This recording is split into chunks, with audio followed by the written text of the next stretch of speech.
Jonesy and Amanda. Jam Nation. Well, the race to the White House is well and truly underway this morning as Americans head to the polls to vote in an historic presidential election. We watch to see who will win, Donald Trump or Kamala Harris. Sunrise host Natalie Barr is in Washington. She's on the ground and she joins us now. Natalie, hi.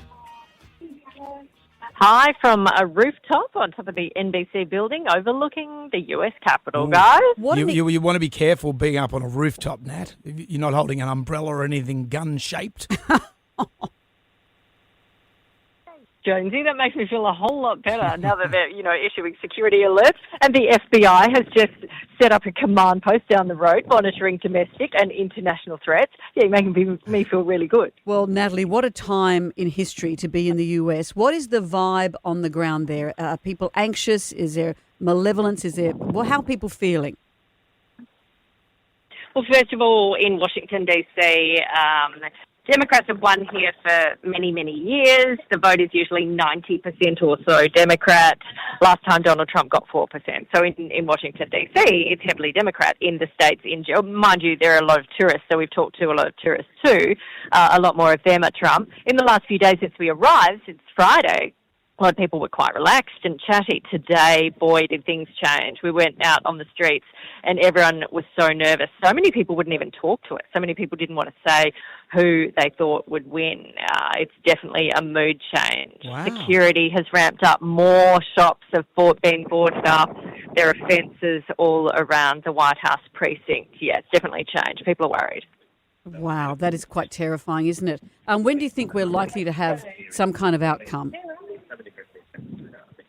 Well, that's the million-dollar question. The polls start closing about 10 a.m. Sydney-Melbourne time with Indiana and Kentucky, and then they kind of go, they close across the country. One of the main problems with the voting system here is that every state opens, closes, registers, and counts votes completely different. They don't have something like an Australian Electoral Commission which runs the whole show.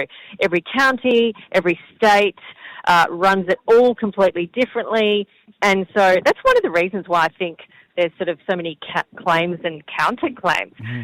To answer your question, I don't think anyone can. Last time it was called by the major networks when Trump lost, not till the Saturday. And even now, 4 years later, he says, I didn't lose that. Yeah. So we don't know. It could be.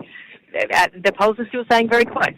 Kudos to you for yelling out that question to Joe Biden. If you didn't hear Nat's there. This is what your reporters live for. You're standing there.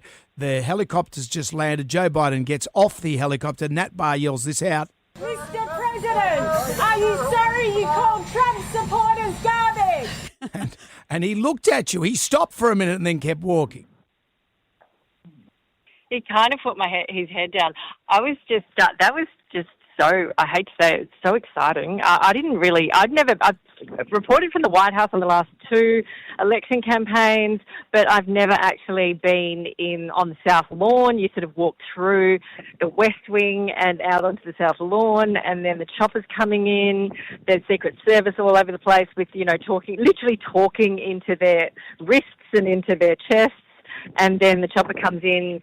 And then they say, okay, he will be walking to the Oval. He'll be walking to the Oval. I'm like, oh, which direction is that?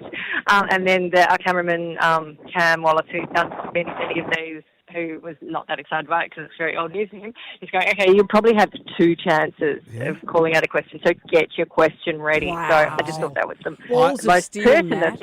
No, it was good. I would have yelled at Mr. President, how do you feel about Guy Sebastian leaving The Voice? I think he would have stopped and chatted about that. If I ever get a chance, I'll put that in the bank. Copyright me. Well, Nat, thank you for bringing us up to speed on that. Have fun over there. Just don't wave around too much on that rooftop, okay? Just keep your head down. No sudden movements. Yeah, thanks. We'll be here all day covering it. Hopefully. I mean, look, it would be amazing if we could get an indication. A couple of the really reputable pollsters are saying maybe Kamala Harris by a nose, but you wouldn't want to pick this one. It's too close. Wouldn't pick that nose. Yeah. Who knows? Who knows? Which nose? Nat, thank you. Thank you for all of this, and we'll be watching you, 7 News, for all your election coverage, live today from 11:30 a.m. 7 and 7+. And, of course, you're hosting from Washington for Sunrise. Yeah, Thank you. but don't watch Sunrise now. Listen to us. Actually, you know what? Listen to us and just have Sunrise on in the background. Win-win all round. Thank you, Nat.